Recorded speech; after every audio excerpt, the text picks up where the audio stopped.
វាសួរលោកគ្រូចូលមកជាមួយចម្រើនមកពីគ្រូវីដេអូសាមថ្ងៃនេះដែរខ្ញុំបង្ហាញពីការ hosting multiple server name server អញ្ចឹងដើម្បី hosting បានអញ្ចឹងខ្ញុំចូលទៅកាន់ WS ខ្ញុំបាន run server ហើយអញ្ចឹងកន្លែងនេះខ្ញុំមាន domain name 2ចឹងទី1 domain name របស់ខ្ញុំឈ្មោះចម្រើន .me ហើយនិងមួយទៀតចម្រើន .online អញ្ចឹងខ្ញុំចូលទៅកាន់ការ config ការបង្កើត folder មកសិនអញ្ចឹង cd ចូលទៅកាន់ download ទៅមកខ្ញុំclick ខាង connect សិនអញ្ចឹងចូលទៅកាន់កន្លែងនេះទៅមកខ្ញុំ enter មកហើយយើងចូលទៅកាន់ ASA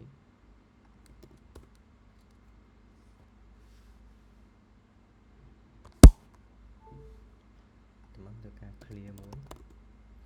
ហើយនេះខ្ញុំចូល UMI PDW ដើម្បី file folder និង host name របស់ខ្ញុំ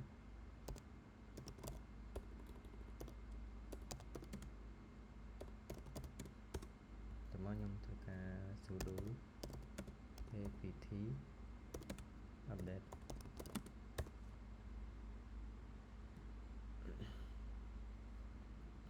តើមកឡើយនេះខ្ញុំបានបង្កើត file ដើម្បីនេះដែរយកជាគំរូពីលោកគ្រូមកអញ្ចឹងខ្ញុំធ្វើការបង្កើត folder មួយអញ្ចឹងលើនេះមាន folder project របស់ខ្ញុំមាន my portfolio my portfolio.me អញ្ចឹងចូលបង្កើត folder មួយទៀតអញ្ចឹងដោយសារ domain name របស់ខ្ញុំឈ្មោះស្តៀងគ្នាពេកអញ្ចឹងខ្ញុំបន្ថែម subdomain នៅខាងក្រោយនេះអញ្ចឹងនៅពេលដែលយើងដាក់ subdomain ទៅអញ្ចឹងវា point ចូលទៅកាន់ domain name របស់ខ្ញុំហ្នឹងអញ្ចឹងបន្ទាប់មកខ្ញុំចូលទៅកាន់ file Sala ដើម្បី upload file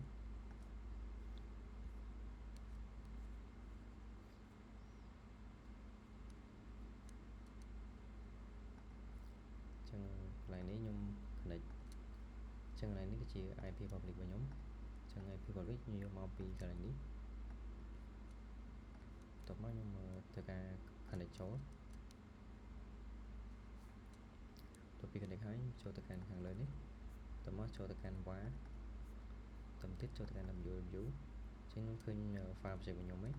ខ្ញុំខ្ញុំចុចលើវាមកខ្ញុំចុចចូល HTML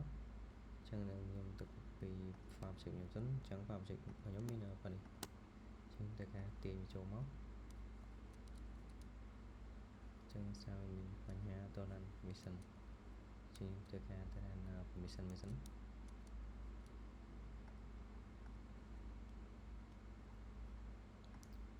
permission របស់ខ្ញុំយកខាងលើនេះតម្រូវទៅ copy file មកទៀត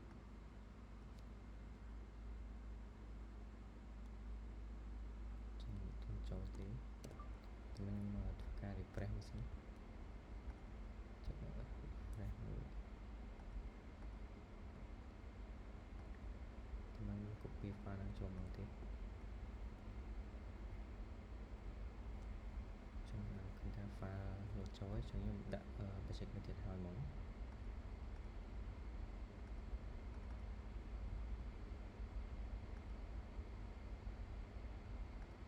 ចឹងពេលនេះ project វិញ project 2វិញខ្ញុំធ្វើការទាញមកចូល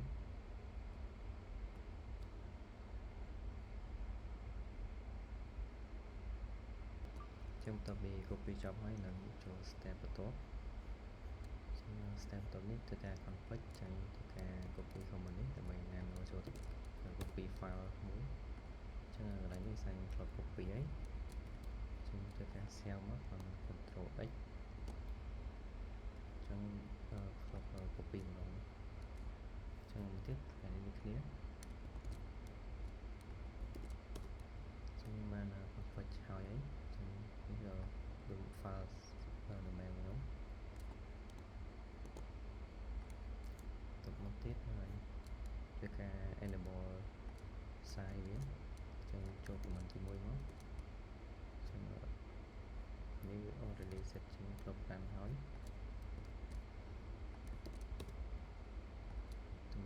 ធ្វើការ test connection នេះចឹងថាវាដំណើរការចឹងធ្វើការ restart server NGX1 បាន restart វាចឹងនេះ comment ដើម្បី enable ចឹងបន្ទាប់មកខ្ញុំធ្វើការចូលទៅកាន់ port 53 route 53ចឹងដើម្បី connect ជាមួយ DNS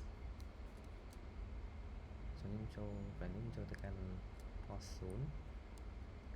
ចឹងសារឡៃនេះខ្ញុំបានបង្កើត test មួយចឹងខ្ញុំចូលទៅកាន់ server ទី1របស់ខ្ញុំdomain name ទី1របស់ខ្ញុំចឹងទៅចូលមកចឹងកន្លែងនេះខ្ញុំបាន create record មួយដែលខ្ញុំបានដាក់ record នេះឈ្មោះ domain name របស់ខ្ញុំបន្ទាប់មកខ្ញុំដាក់ sub domain របស់ខ្ញុំនៅកន្លែងនេះហើយខ្ញុំដាក់C channel នេះខ្ញុំដាក់ w ហើយ dot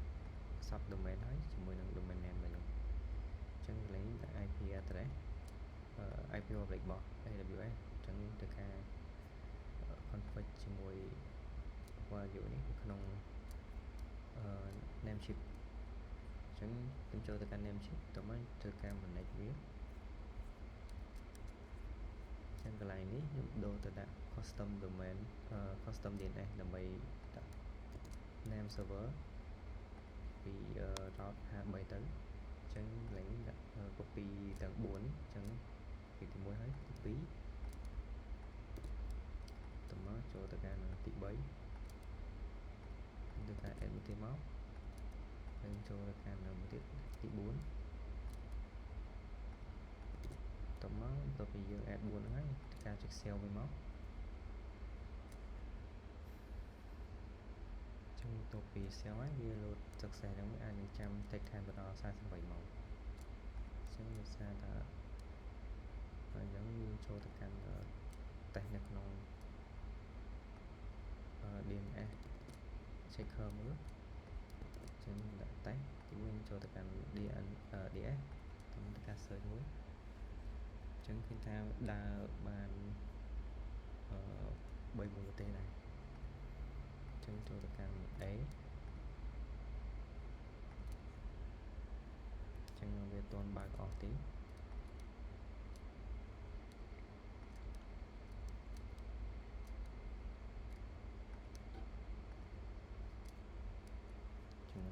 បើអត់ទេចឹងវាចូលទៅកាន់ domain ទី2ចឹងខ្ញុំចូល host 0ដែរតោះមកទៅបង្កើត host 0ថ្មីចឹងកន្លែងនេះដាក់ domain name របស់ខ្ញុំចឹង domain name របស់ខ្ញុំមានឈ្មោះថាចម្រើន .online សម្រាប់ domain ទី2របស់ខ្ញុំតោះមកកន្លែងនេះខ្ញុំធ្វើនេះខ្ញុំគ្រាន់តែ copy domain name ចូលបន្ទាប់មកចុចការ create មួយហើយកន្លែងនេះខ្ញុំ create record មកចឹងកន្លែងនេះខ្ញុំដាក់sub domain ចឹង sub domain របស់ខ្ញុំ e-commerce. ចឹងយើងដាក់ e-commerce នេះមកចឹង point ចូលទៅកាន់ sub domain ហើយ point ចូលទៅកាន់ domain name របស់ខ្ញុំចឹងកន្លែងនេះខ្ញុំដាក់ IP public ចឹង IP public ខ្ញុំយកពីនេះមកតើមកខ្ញុំផាសវាខ្ញុំដាក់1ម៉ោងមកខ្ញុំទៅការ create record តើមកខ្ញុំចូលទៅកាន់ create record មួយទៀតកន្លែងនេះដូរទៅកាន់ cname វិញ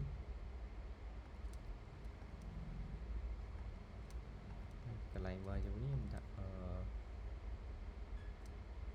វិញមក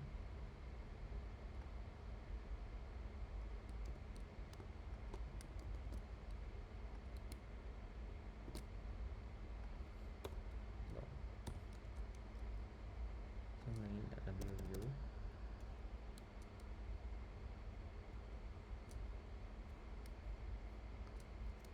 ទៀតយកមកយើងដកទៅកាន់ domain sub domain របស់យើងចឹងខ្ញុំដាក់ប៉ុណ្ណឹងខ្ញុំទៅការ create record ចឹងខ្ញុំនេះចឹង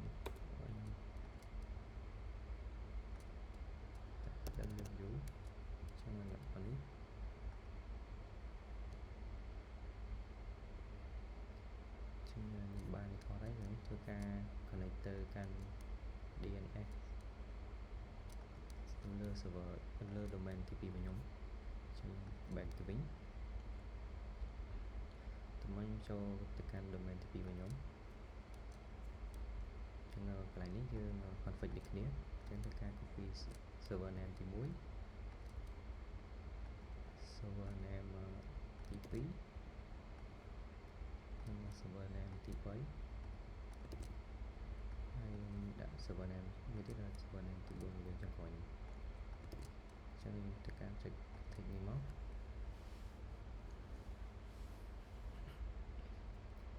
អញ្ចឹងវាអាចចាំរយៈពេល40ម៉ឺនមកអញ្ចឹងទៅមើល domain name នេះវាដើរនេះឃើញថាអត់ដើរទេខ្ញុំចុចចូលមើលអូខ្ញុំឃើញថាវា work ហើយ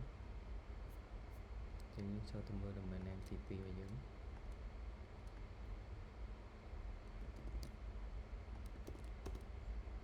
ចឹង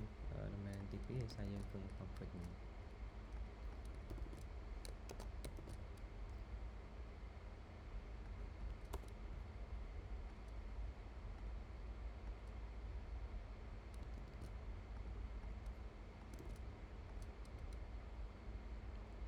យើងមើលថាតនដើរទេ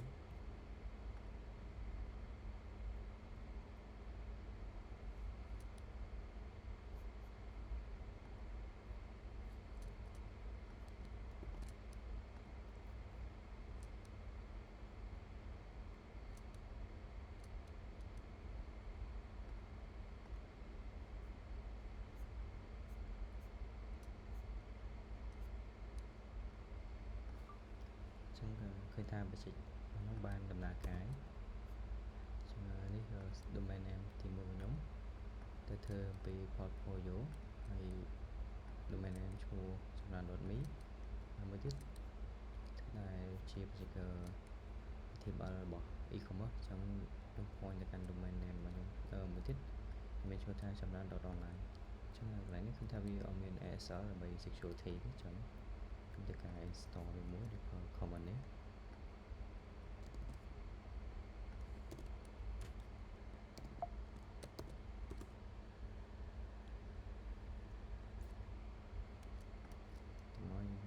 ដាក់ ASL ទៅកាន់ domain name ទី1របស់ខ្ញុំ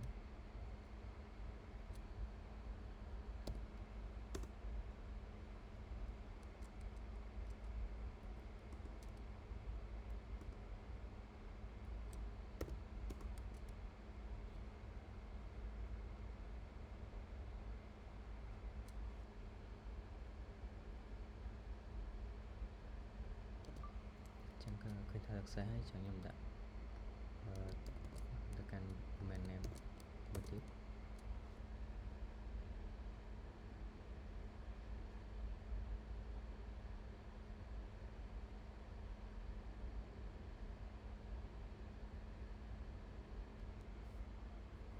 ខ្ញុំបាន